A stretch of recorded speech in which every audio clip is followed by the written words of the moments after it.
Las descripciones desde los cronistas de Indias estaban muy relacionadas pues, con el mito del Dorado, ¿no? Y fue un mito casi fundacional de la colonización española en la búsqueda de ese tesoro. Para el caso de Chingaza específicamente, Juan Rodríguez Freire, el del Carnero, cuenta cómo fue el arte de correr la tierra, ¿no?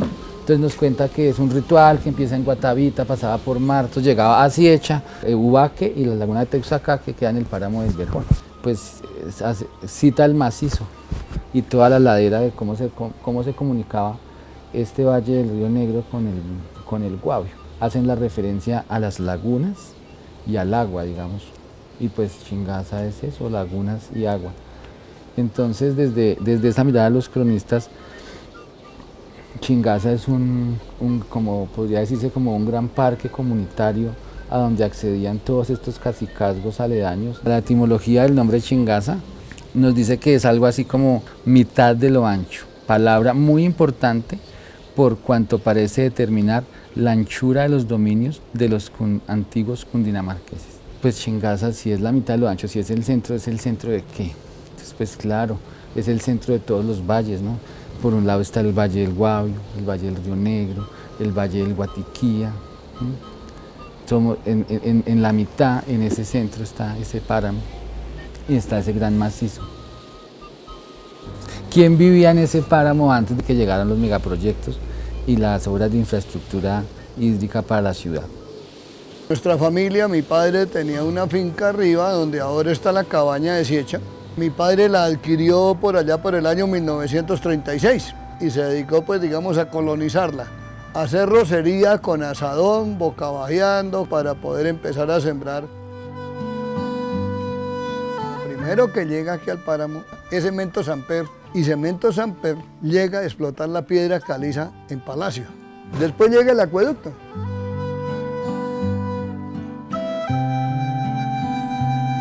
Con la llegada de la empresa de Acueducto de Bogotá a esta inspección del Chingaza, pues eso cambió todo, cambió el mundo.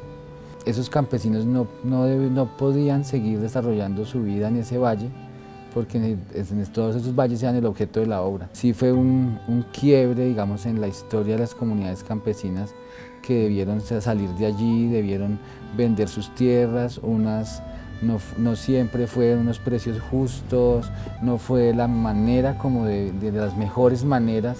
Personas como Francisco Wiesner y el doctor Ernesto Bull, ellos movieron, podríamos decir, cielo y tierra para que ese estatus de protección inicialmente de Chingaza y después del Parque Nacional, después de Sumapaz, pues tuviese ese estatus de protección. El Parque Chingaza se declaró no por razones de biodiversidad, sino por razones de protección de los recursos de agua de la ciudad.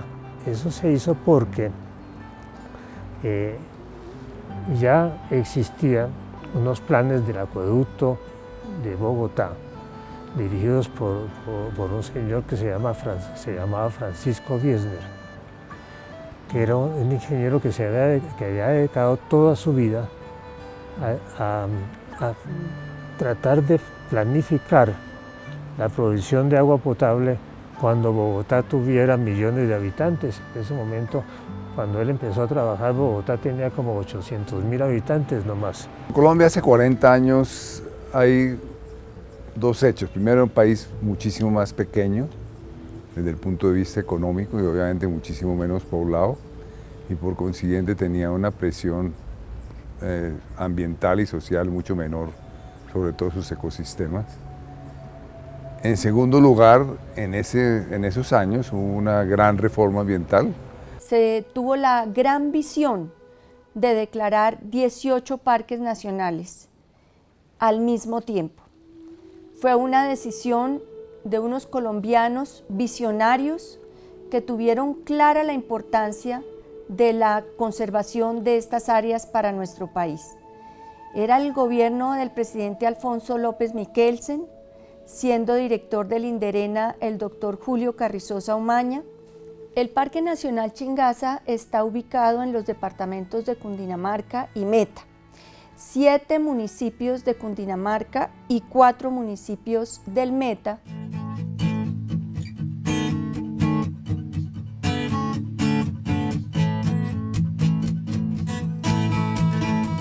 El parque se declara en 1977. Yo llego al Parque Natural Chingaza en el año 1983, el 8 de junio. Se contaba con una planta de personal de 6 personas más el director del parque.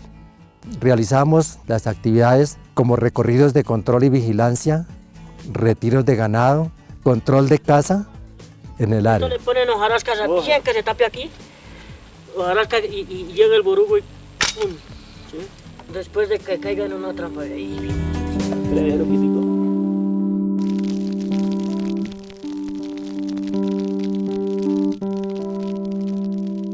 Se quemaba el tamo, pero también se quemaba el páramo. Ese es uno de los grandes sacrilegios, de los grandes pecados que tenemos que arrepentirnos todos los que tenemos ya más de 50, 60 años, porque sacábamos el ganado al páramo y pues había que quemar la paja seca para que retoñara y hubiera pastico fresco para los animales. Pero obviamente arruinamos con la flora, arruinamos con todos los animalitos que había y que existían.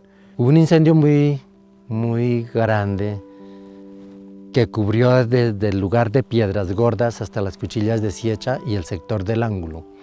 La barrera fue la vía carreteable. Fue muy grande. Ese incendio se trató de apagarlo, pero realmente se apagó solo porque es muy difícil y no contábamos con los equipos necesarios.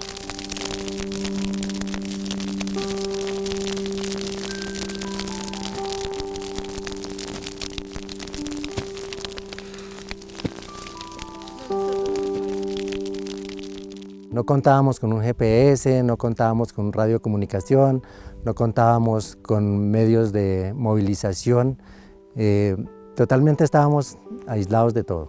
Se realizaban los recorridos a pie en un principio. Posteriormente ya hubo la adquisición de unos semovientes, caballos para hacer los recorridos. Después hubo la adquisición de moto.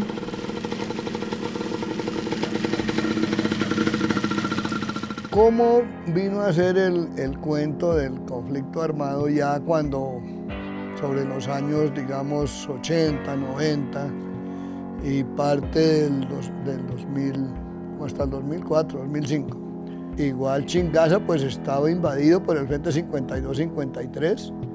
El maestro Rumaña era el que mandaba en todo esto, él tenía su sede ahí en San Juanito. Después empezó a llegar la fuerza pública, o sea, el ejército, y ya pues era un poco complicado para nosotros, tanto con un grupo como con el otro, porque pues quedábamos en medio de los dos. En el año 2001, Bogotá fue víctima de un atentado cuyo propósito era dejar sin agua a Bogotá.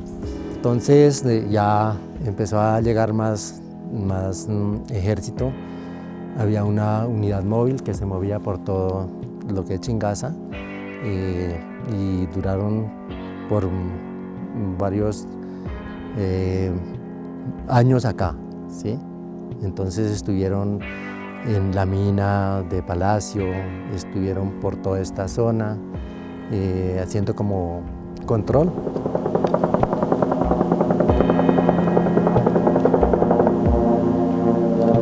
Enfrente de la cabaña. Colombia, a su vez, durante los años tuvo todo el tema del impacto de la guerra sobre las áreas protegidas, que en algunos casos yo diría que fue muy negativa. La guerrilla hizo una gran destrucción, sin duda, de sitios de diferentes lugares con un gran valor. La guerrilla estuvo o ha estado muy involucrada en todo el negocio de la cocaína, y tanto plantaciones de coca como minería ilegal son tremendamente destructivos del medio ambiente. Pero por otro lado, pues uno tiene que reconocer que muchas de las áreas en donde la guerrilla tenía sus principales actividades fueron áreas que entonces estuvieron aisladas de actividades productivas intensas y muchas veces por sus características dañinas del medio ambiente o de la posibilidad de que se potrerizara más el país en términos para la ganadería, en fin. Entonces, por eso yo creo que evaluar los impactos del conflicto armado en términos ambientales es muy difícil.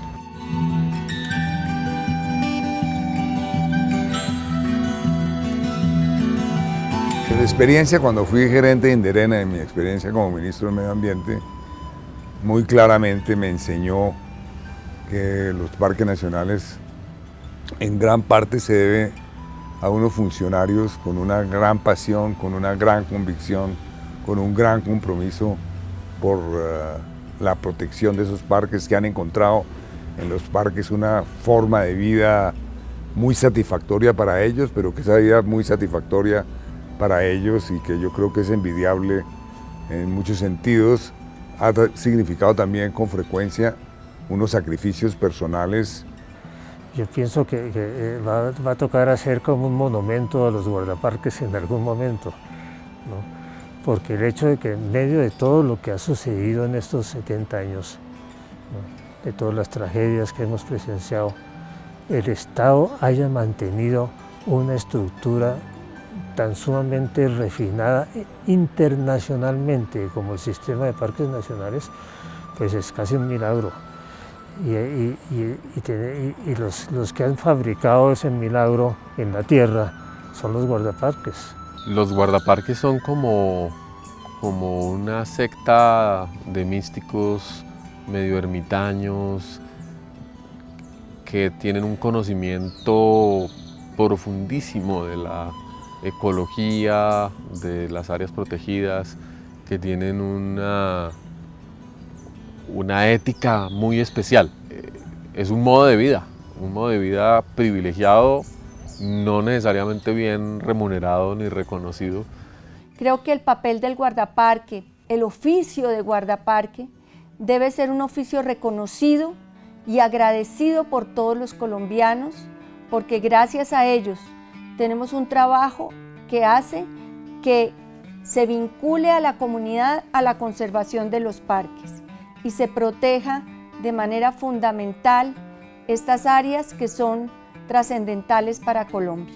En un principio es bastante complicado, porque uno está acostumbrado a estar con la familia, pero eso es de adaptarse a la persona.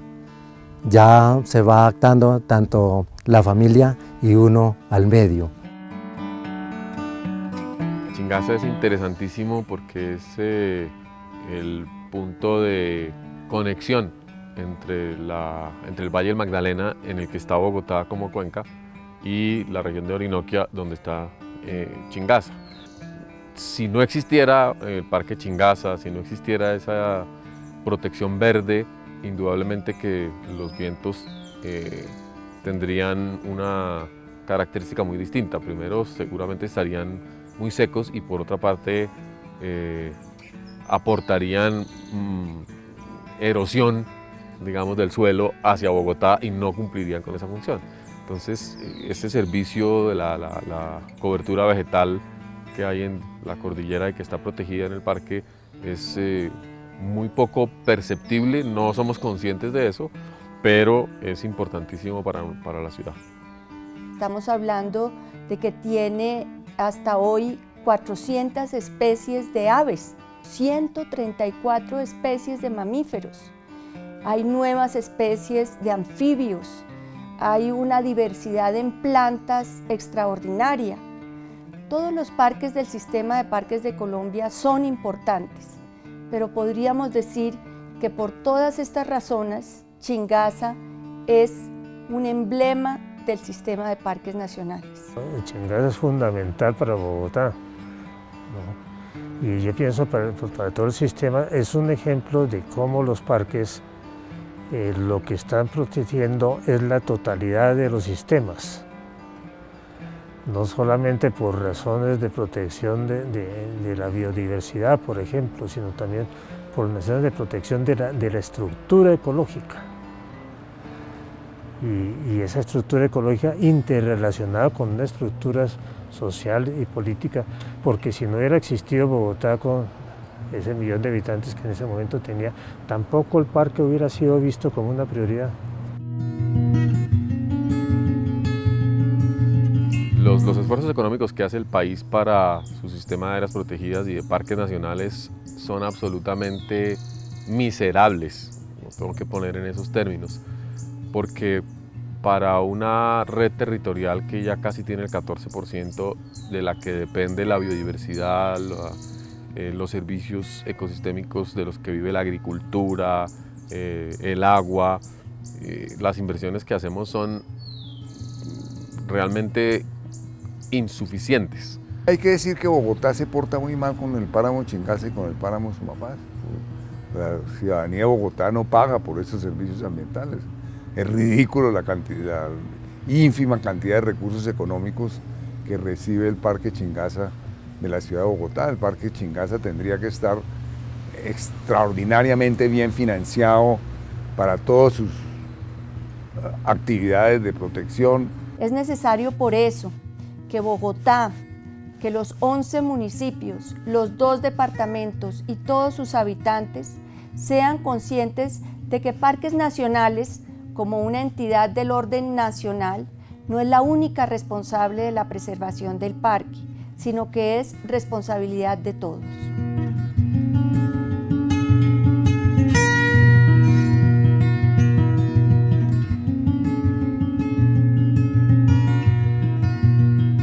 A la vuelta de 50 años, yo pienso que el páramo se puede sostener siempre y cuando todos le metamos el alma. No me imagino Chingaza viéndolo con Chingaza 2 inundando el Valle Frailejones del río La Playa. Pero si en 50 años hay un escenario de cambio climático indeseable, quiere decir que haya aumentado la temperatura más allá de 2 grados centígrados, mucho más, ¿no? Pues podríamos tener un parque Chingaza muy negativamente afectado. En Chingaza las cosas que han pasado en los últimos años son muy promisorias, es un área realmente muy bien protegida y que tiene un potencial gigantesco en términos de creación de conciencia ambiental. Todos somos Chingaza, todos estamos en el territorio y la institución debe ser como ese punto de encuentro y de acoger a todos estos vecinos, pues para trabajar en pro de todos y de la conservación y dar como resultado pues que el agua se mantenga y se hagan las nuevas transformaciones. Pero la comunidad es importante que esté representada de una manera muy dinámica en esos nuevos tiempos que vendrán, pues para cuando cumpla 50 años, 60 años y 70 años.